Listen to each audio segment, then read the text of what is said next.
Hello, it's Anthony Chadwick from the Webinar Vet, welcoming you to another one of our VETchat podcast episodes. VETchat is the leading UK's veterinary podcast channel. I'm really pleased today that we've got Peter Vogel on the line, who is the Director of Business Development at Otter Energy. Peter, great to see you. Perhaps you can let us know a little bit about what the company does. For sure, and thank you, Anthony, for having me on today. It's a pleasure to be here. Sure, by way of quick introduction, Otter Energy is an Ontario, Canada-based clean energy design build company. So we focus primarily on designing and installing solar PV systems as well as battery energy storage systems. We've been in business since about 2009, which in the world of renewable energy is pretty ancient. Our focus has kind of historically been on medium and large scale commercial solar and battery installations. Although in the early days of the pandemic, we really put our heads around getting a residential program going as well, kind of seeing how a lot more people were spending time at home and their home energy use was sort of more front and center. But overall, it's been a very interesting journey, and the company is growing quite rapidly. Our main sort of home territory is Ontario, Canada, but we also operate in other provinces, including Manitoba and in Nova Scotia as well. So certainly happy to be here and offer a bit of a perspective, not only from the Canadian side, but perhaps more importantly from sort of the inside of the clean energy industry. And again, it's nice to be chatting with you here today on that. Obviously, Peter, we're having real energy problems in the UK at the moment, which are well documented. And of course, green energy really comes into its own at that time. Are you having similar challenges in Canada, or are they different challenges? Certainly, we're having our own challenges in Canada, and those kind of vary between provinces. Um, but certainly not facing the same type of situation as you folks are in Europe. However, we are also seeing challenges that arise from the reliable supply of energy or certain supplies of energy being unavailable. In Ontario, for example, one challenge we're facing is that we have an aging nuclear fleet in the province. So we have a number of nuclear facilities that are either in need of significant refurbishment or slated for decommissioning.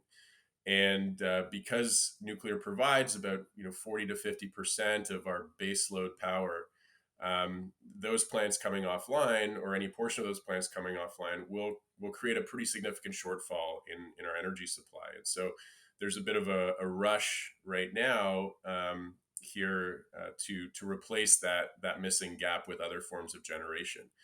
And we're looking at replacing that with a combination of natural gas fired plants, but more importantly, through renewable generation, through things like demand response, so kind of reducing demand in response to peak load on the system, and also through large scale battery energy storage. So, to answer your question, we're certainly facing our own challenges, and it really underscores, I think, one of the the most attractive and important attributes of renewable energy such as solar and distributed energy is the idea of some form of kind of energy independence Yeah. and ensuring a secure supply, because certainly the sun is arguably the most reliable source that we have.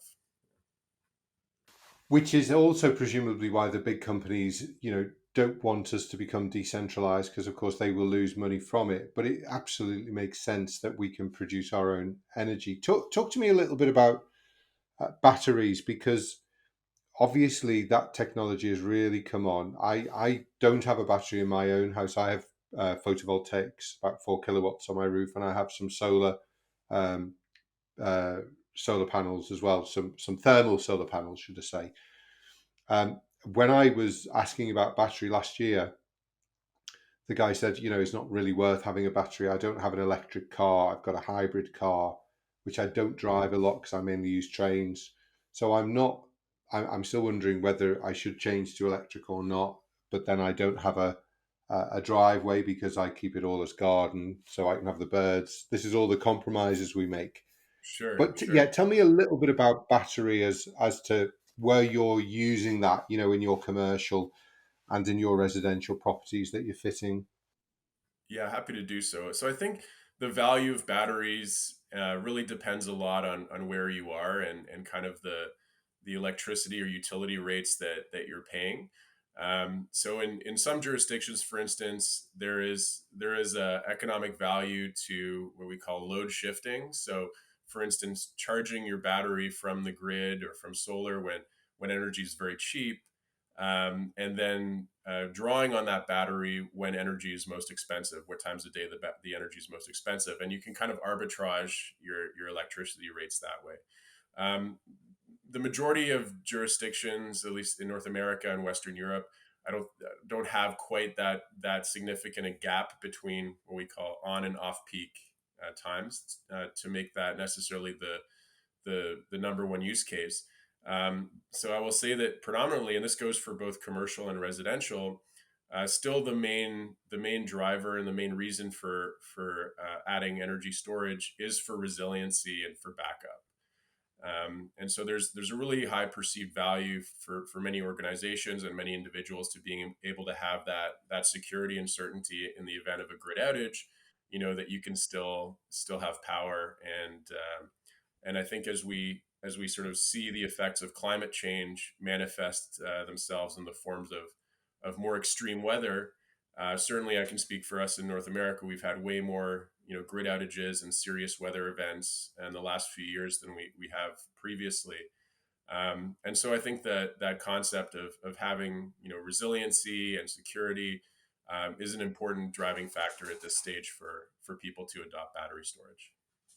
Do you know, that's another great point, Peter? I know when we chatted previously to prepare for this podcast, one of the things that was a little bit of a light bulb moment for me was very much in the UK. We had solar panels that became very popular because of government subsidy, Mhm. and the solar panels were being put in, and then suddenly the government thought, and this was probably 5 to 10 years ago, which would have been an ideal time to be liberal with allowing people to put solar panels up before the pandemic and the energy crisis, and then suddenly they realized that there were a lot of solar panels going up and it might cost them a bit too much, and they withdrew the subsidy. And of course, a lot of energy companies like yourselves who've been set up on the back of subsidy, etc., just stopped working, went to the wall, stopped trading, which was a Sure. real sad moment, where we, I think, lost a bit of an opportunity. But when we were chatting, you gave the opposite view, which was actually, government flip and flop. Certainly, our government at the moment, we've had about 4 or 5 chancellors in the last couple of months. Mhm. So, trying to Exactly. get some sort of coherent, cogent sort of policy from government at the moment, certainly in the UK, has been incredibly difficult. It's now at the level where I think business and individuals just need to take responsibility and actually get and do this. And as you say there, I've been thinking all the time about battery as how to store energy for using it at different times, but actually that whole area of resilience of business is something I Mhm. haven't considered. So thanks for reminding me and about that. But yeah, what are your thoughts? I know, have you had any sort of other thoughts on subsidy and so on? How do you see that working? Because I have a vision. I would love to see every veterinary practice in the UK that can have it, that's got safe roof, it's not listed building, etc. They should be having solar panels on their roof. Maybe just for that very reason of resilience, shouldn't they? Yeah, absolutely, and you raise a very good point, and certainly we've lived that experience as far as transitioning from a market that was highly subsidized with usually some form of feed-in tariff. This is a long-term contract with the government or the utility, where if you install solar panels on your property, you get an exchange of, let's say, a 20-year contract to sell that energy from the solar back to the government or to the utility at a predetermined rate. And so it was attractive from that standpoint, and deliberately so, because I think, especially 10 years ago when a lot of these programs came out, they wanted to encourage the growth of the solar industry, and really try to help that get over that first bump of and hurdle of adoption. But it started to make less and less sense, and I think that from our perspective, we are of the opinion that the more that you can stay away from government and its subsidies and government funding, the better off you are. I mean, a lot of times these types of programs are discretionary, or for instance, there's a long time lag in between applying for certain government programs and actually getting that funding. So really, we've taken the approach that we have to be able to create value for our clients, really from a free market based approach, and on the merits of the technology and the solutions themselves. And so where things have transitioned is that we've moved from this model of feed-in tariffs where 100% of the energy that you're generating from solar is sold to the grid or sold to the utility. We've transitioned away from that into usually some form of net metering or self-consumption. This is where the energy that you're producing from solar is actually used in your home or in your business. So you're not just selling everything back to the grid and your utility bills being completely separate. Right now, you're generating, the model is to generate electricity to reduce your own electricity bills and to be able to generate your own electricity and consume that, as opposed to having to buy energy from the grid. So it's really much more of a cost savings model and a self-reliance model, than it is sort of a revenue model of being in the business of selling energy at inflated prices. Just to sort of follow up on that, you live in the very balmy Toronto sort of region of Ontario, and let's say you put several solar panels on a residential house. Um, I think my house is obviously further up north, and I produce about 3,000 kilowatts a year, and I use about 2,500, but I still have an electricity bill. So presumably, you have houses in sort of Toronto area that they're not off grid, because you wouldn't want to be off grid, would you? But how does that kind of work? Are they having extremely small bills, or how is it actually working? Yeah, it works out really well again from a just in terms of sunshine in here in Ontario. Although we are in a colder climate, we actually do get more sunshine. We're at a slightly lower latitude than where you are in the UK. We're sort of at about the latitude of Florence, Italy, I think. So we get a good amount of sunshine. And when we design a system, our approach is really to look at what is the customer's annual energy usage, and then we try to design a system that matches that usage as closely as possible on a 12-month basis. And more often than not, we're successful in being able to do that. So really, in many cases, we're able to eliminate our clients' electric bills virtually 100%, to the extent that all they're paying month to month is sort of that minimum monthly fixed charge, usually whether it's $20 or $35 or something like that. Peter, believe it or not, my battery is running out, so I should need to put the Okay, charger no in. problem. There is an irony, of course, in that, isn't there, Peter? That as we're talking about solar panels and everything, that the energy That of your the battery's laptop running low. is almost Yeah. going. So apologies for that, everyone, but I think we should leave that in as an ironic moment.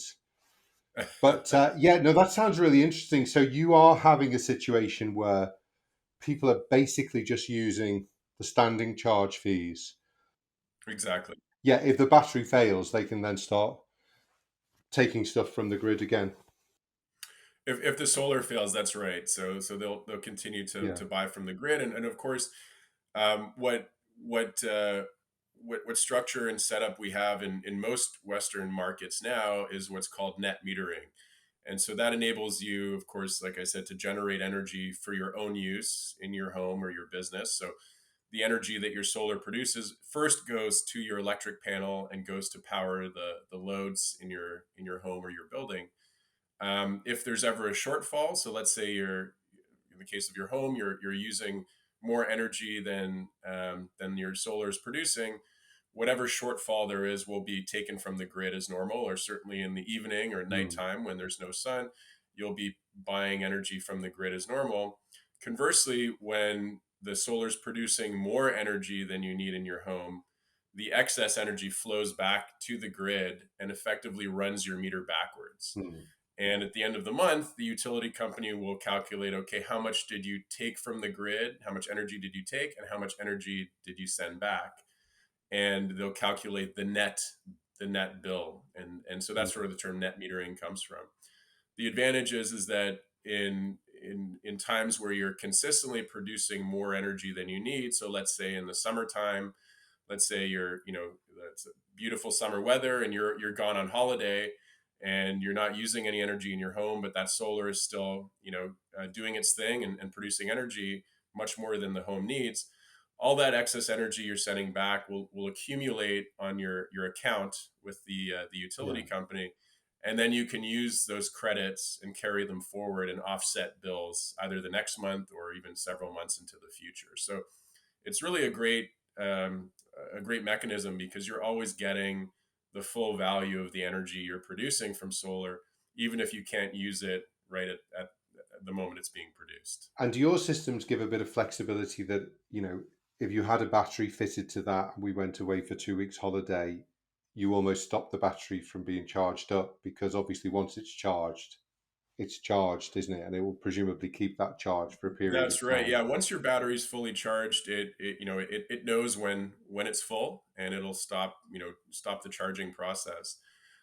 One of the great things, and this is an interesting point that you raised. One of the great things about pairing solar and battery storage is that when there is a grid outage, let's say, and even an extended grid outage, the solar will help keep the battery at a higher state of charge. So while Yeah. you're, let's say, drawing from that battery, the solar is charging it at the same time. So you can really Yeah. extend the amount of hours which you can run off the battery. And for example, we've had clients here in Ontario call us. We had a pretty significant grid outage in early June, where in some parts of the province the power was out for 5 or 6 days. And we had a call from one of our clients, a residential client, and he just said, look, this is fantastic. He has batteries and solar, and he said, it's we've been without power for 3 days. Here it is at 7 p.m. at night, and my battery's still 90% charged. So he knew that he could Fantastic. effectively have that guaranteed power to run important things in his home effectively indefinitely if you Mm. wanted to. So that's kind of the ultimate insurance policy there, and the ultimate kind of resiliency for I you as suppose the only a problem is if homeowner. it's winter, then it would run out. But then, even then, you can be buying your solar, perhaps your electricity in the night to power the battery, and then using that battery during the day, can't you, when you need it? Exactly. Yeah. The battery, we set it up so that it charges first from solar. So it's charging with free electricity. And if solar is unavailable, then it would charge from the grid. Brilliant. I think it was interesting through all of that. You made the point about government, and obviously we're moving into COP27. Mhm. Um, we have we're the president of COP26 and moving into COP27, and our prime minister has decided not to go to that. So he's set it clear what his priorities are around green. I think sometimes the excuse with something like COP26, I think we had so many people agree to things like scaling down of coal rather than scaling out. So the language is always important. And as you said, I think business and individuals are probably much more important than government. I know there's sometimes an argument, why should we stop using coal and gas when China are, continuing to burn and, create new coal fire power stations in China. But I think, with coal, there's obviously local reasons, to actually stop using coal as well, isn't there? Yeah, absolutely, Anthony. And I know it is easy to get somewhat discouraged at when you look at sort of the geopolitical side of things and you see this sort of wrangling at COP27 or in other contexts, you sort of see this wrangling between different governments, and you have governments like in Western Europe and North America, which are so committed to reducing GHG emissions, and conversely, countries like China, which are now building more coal plants than the rest of the world combined. Um, but but there is certainly, as you mentioned, a real local benefit, and I think it's easy to get discouraged and distracted by what's happening on the global scene, and we forget the benefits that accrue to us locally through reducing the carbon intensity of our grids and our lifestyles. And so, for example, here in Ontario in 2007, the province began phasing out coal, and I think we were fully phased out of coal about 5 6 years later. And there is a noticeable benefit and improvement. We used to get, I think at one point, about 35% of our energy from coal, and now we get 0%. And I remember, for years, as recently as 10 years ago, we would have sort of air advisory warnings on some days, especially in the summertime, because of smog and air pollution. They would say, be cautious about going outside, etc. And now we don't have any of those days, and I think the air quality in the province is noticeably better. So there is a lot of benefit even locally to being able to phase out some of these fossil fuel sources, and I would encourage people to keep that in mind, as and not get too discouraged by and taking on sort of the woes of the world on themselves. Well, I think this is the thing, Peter. People like yourselves and myself, working on obviously green solutions, we have to be people of hope and optimism. And I think there is real progress. Companies like yourself making huge difference. We have gone past peak coal and peak oil, haven't we? The Mhm. 25% of our cars now in the UK are battery, electric vehicles. So there's some really super stuff going on.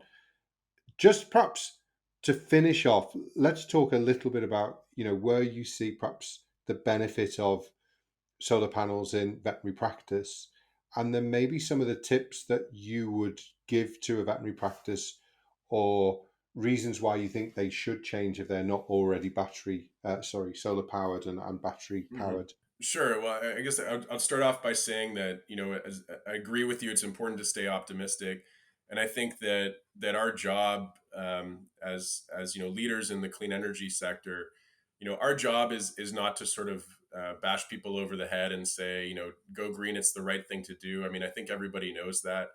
I think at the end of the day, our job is to make the choice of going to clean energy the most economical, the most logical, and as we like to say, the biggest no brainer that we can make it.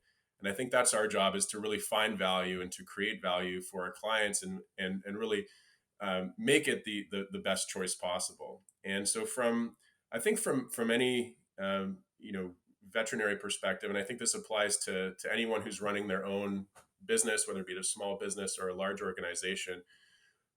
You're always concerned about overhead costs. You're always concerned about what the future holds. I think the biggest thing that business owners respond to with respect to solar is that idea of independence, the idea of saving meaningfully off what is probably a significant cost to your business, which is energy, and not only having that cost savings, but also that cost certainty going forward. If you're producing 90-95% of your own energy from solar, you're not only eliminating that as a cost, but you're also eliminating the risk of facing higher costs in the future. So I think that that's a very important part of what the value proposition is for small business owners such as veterinarians. One of the interesting things that's happening right now, which I think would apply to a lot of your audience as well, is that even if you're not the owner of the building in which your practice is located, even if you're a tenant, we are seeing an increasing number of landlords install solar on their buildings to be able to provide that clean energy to their tenants. And so I would encourage those of your audience who may be in that situation to have an open conversation with their landlord and say, look, what would you be willing to do as far as enabling me as your tenant to benefit from renewable energy? And often what form that will take is that the landlord will pay for and install the solar on the roof. and then usually have some sort of arrangement with the tenant where they're buying the energy from that system again at a predetermined rate. So Yeah. ideally, you're buying it for a lower rate. You're buying that solar energy for a lower rate than what you would buy it for from the grid, and you have some certainty in the long term of what you're going to pay for that. So I think there's, even if you're not the building owner, there's still a meaningful way for you to benefit from renewable energy, and I would encourage an open discussion with your landlords about that, and certainly those are discussions we've been part of many times, and usually it's a win-win situation for all when you can structure it properly. Brilliant, Peter. That's really useful. Sadly, obviously, we're a UK based business, although we have vets all over the world, including Canada. So, if people in the UK are listening, you're going to have to find your own solar panel provider because that probably isn't economic or right for you to fly over from Canada to UK to fit solar panels, is it? But who knows? Most Maybe you could likely have a not, UK but offshoot. maybe this is a perfect opportunity for us to open a UK office. Yeah. But certainly there are many qualified solar providers in the UK as well. Obviously, Anthony, more than happy to speak to anyone from your audience who may have a question, and I'll do whatever I can to provide some useful feedback.